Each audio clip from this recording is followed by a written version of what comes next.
Hey everyone, hello, we're back in part 2. Oh, wait, yeah, we need to turn the light on for this. Oh, Alright. Wait, is that a better light tech guy? Yeah. Okay. You want to show them where you Oh, yeah. found the screws? So, the screws were in this compartment right here. Yep. It was in a little box. Yep. It's kind of scary how well they put this together. How well they, like, coordinated everything.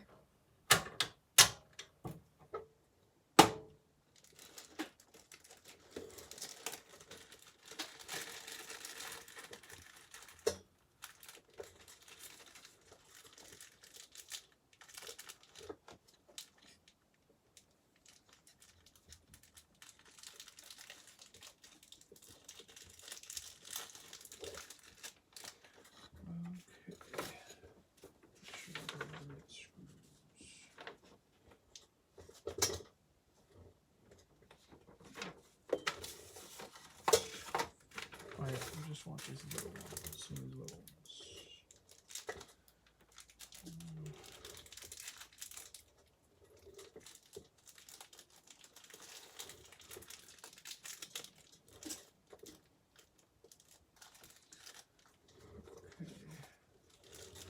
There's different types of screws, so you gotta look in your instructions to make sure you're pulling out the right ones. Okay. Screws for motherboard.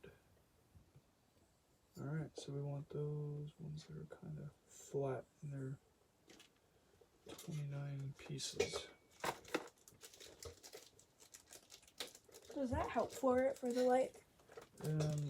It's better to have more light on it. Okay.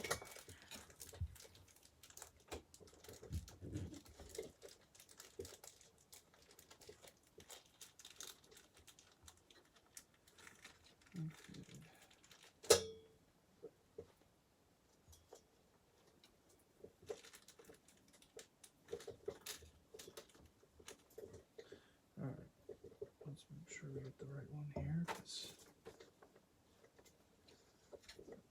Okay, yeah, because there's two different screws that are very similar, but one has kind of a little flat edge lip to it, and they said that one's for the motherboard, so we'll have to use those. Alright.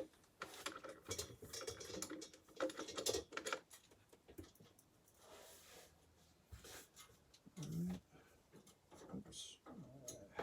Let's put this back on.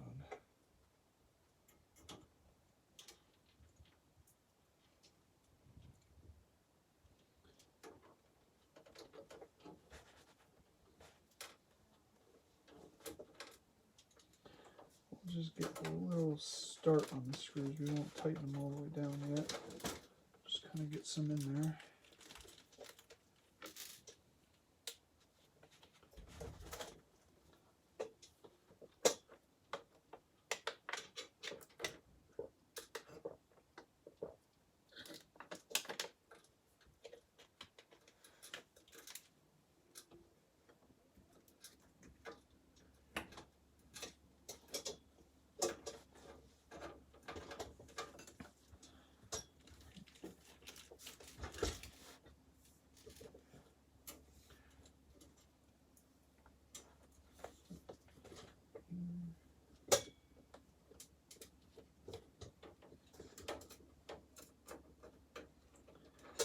Got to go around and find all of your standoffs so that you can put all the screws in place. So what are the standoffs for? Are they like the kind of like sparkly looking things around a hole? Those were the little, I can't show them to you now because I pulled it back up. They were the little spots where you can screw into. So they have a screw that screws into the side that screws into the actual case, and then the other side is a hole where you can screw this into. So instead of just being a regular screw like this, it's got the part like here where it screws into, but on top, it's kind of like a cylindrical, piece that has another hole on top.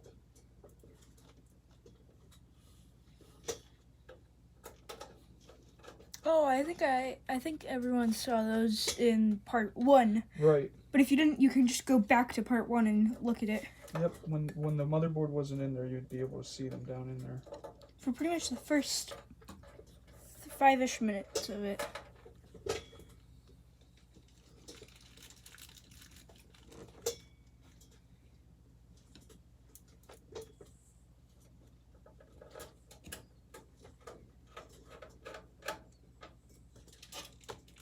Wait, so these, like, if it looks like this, you screw it, right? Yeah, there was a standoff underneath there. Yeah. You can see one. Well, it might be hard to see on the camera, but you can see the little threads right there for the hole. Do you see that right down in there on the corner? That's how you know there's a. Plus, it's very hard for me to see. And there's the another one standoff. over here. There's another one down in there. So there's like 2 more. Pretty much, if it's a cylindrical hole with like silver dots around it in a circle. I'm sorry, a circular hole with silver dots around it, making it having a circular silver dots around it. You put the screws in there, at least for this one. I don't know if it's like that for all of them. Okay, I think we got all of them in there. Let me see, do we want to check and make sure that, okay, we need to push this back upon itself to get that to line up.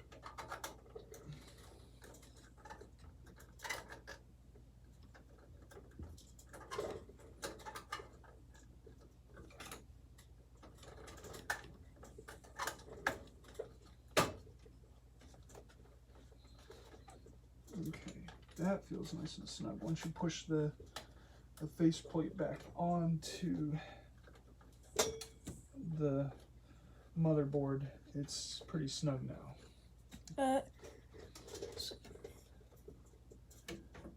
Oh yeah, that looks nice. You're gonna see it during the finished version, but remember, it's going to be. I don't really know how to explain it. But it's gonna be on one of these 2 sides, and it's on the side which I don't know which side board is.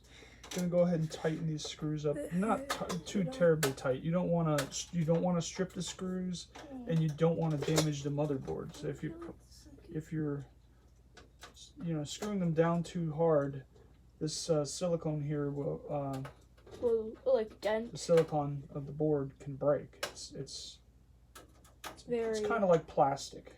Yeah, it's like, or like not copper, aluminum. Well, there's metal throughout it. There's metal circuitry and stuff, but the general piece of board is silicone, which is it's kind of a plastic-like material. Similar. It's different, but it's very similar. So yeah, you just want to get them down so that this thing is not moving around. If you can move the motherboard, that's not good. But there should be a bunch of screws. You should have at least 4.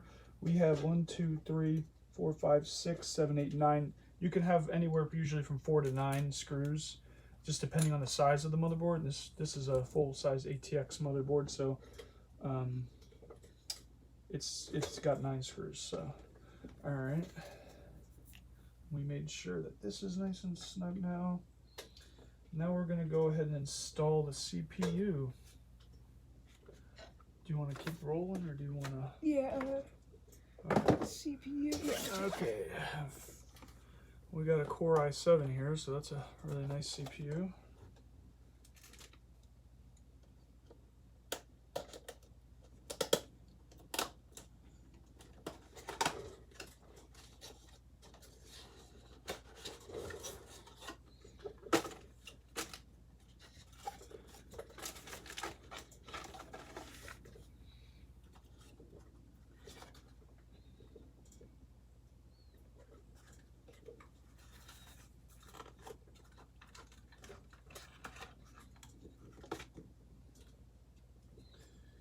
All right.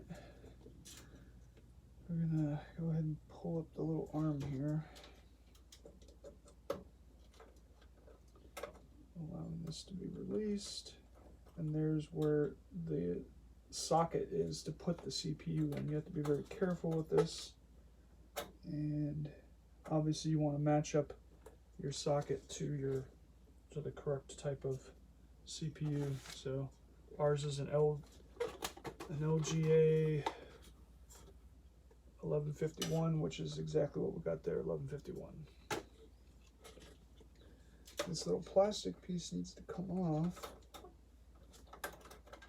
I don't want that on there anymore. That was just to protect the socket down there, all the little metal pins that are down in there, which have to line up with the metal spots here on the CPU itself on the bottom. This is the top.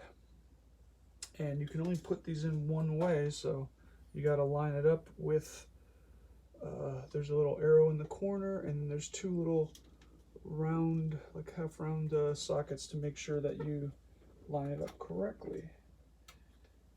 So we just make sure we find the arrow lines up with that dot, which is only on one side of one corner, and then likewise these little slots here have little circular spots. So you can only put this in one way. Never ever put it in any other way than what's the correct way. You could damage the either the CPU itself or the socket down here on the motherboard. That would be catastrophic. Yes, you'd have to probably buy either a new motherboard, new CPU, or both at that point. So then you just put it back into place under that screw, push it down until you can get the little arm to go back under, and it's in place. All right, and then we're going to go ahead and install the CPU cooler, which in our case is actually going to be part of a self-contained, cooler, a liquid cooler, so we don't have to actually put any liquid or anything in it ourselves. It's already pre-done. Just got to install it.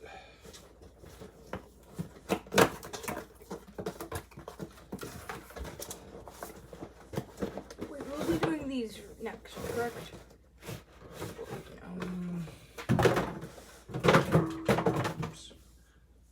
Next, yeah, we let's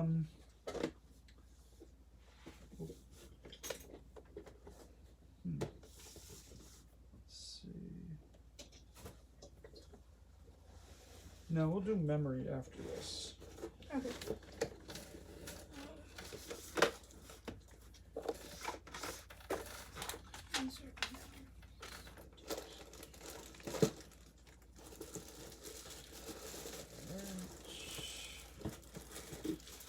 This one is quite large radiator, so we're gonna have to mount that either up here or over up front, one or the other.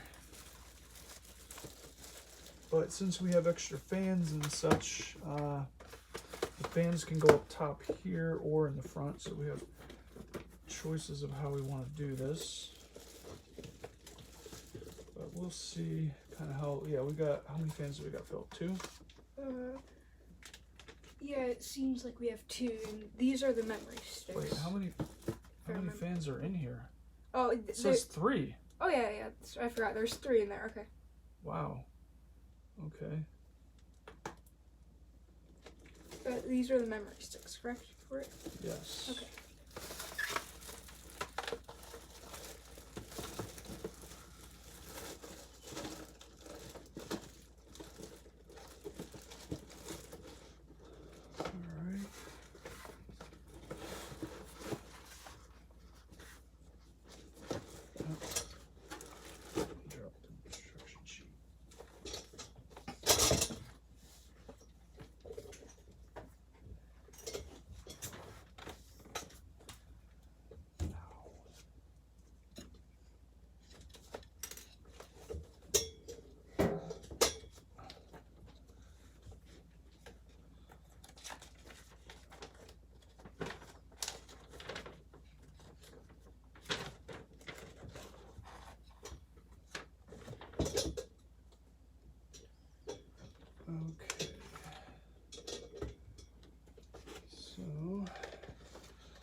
little socket adapter that we have to install down in here in order to hold the cooler onto the CPU.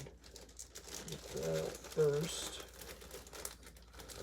And make sure we got the right one. Let's see.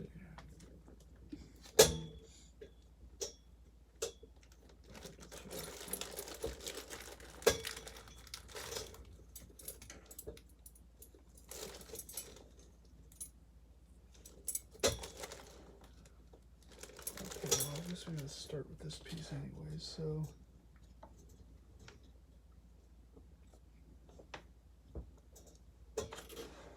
oh, it has adjustable pieces in here, okay, depending on which CPU you're using, what motherboard you're using.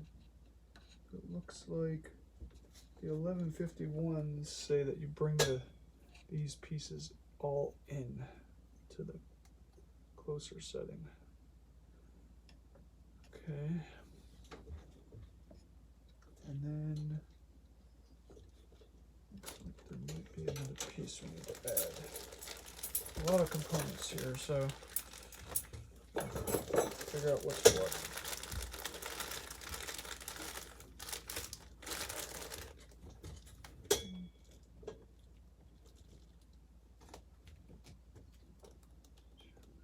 Okay, it looks like we got some little self-adhesive little pads, probably to help with vibration, because there's not a fan on top of the CPU like there would be with a normal air cooling, but still could be some vibrations coming from the radiator with all the fans attached to it. So what they want you to do to help make it level and vibrate less is go ahead and put these down in the middle here. Line it up. Okay. And then you put them on both sides. Were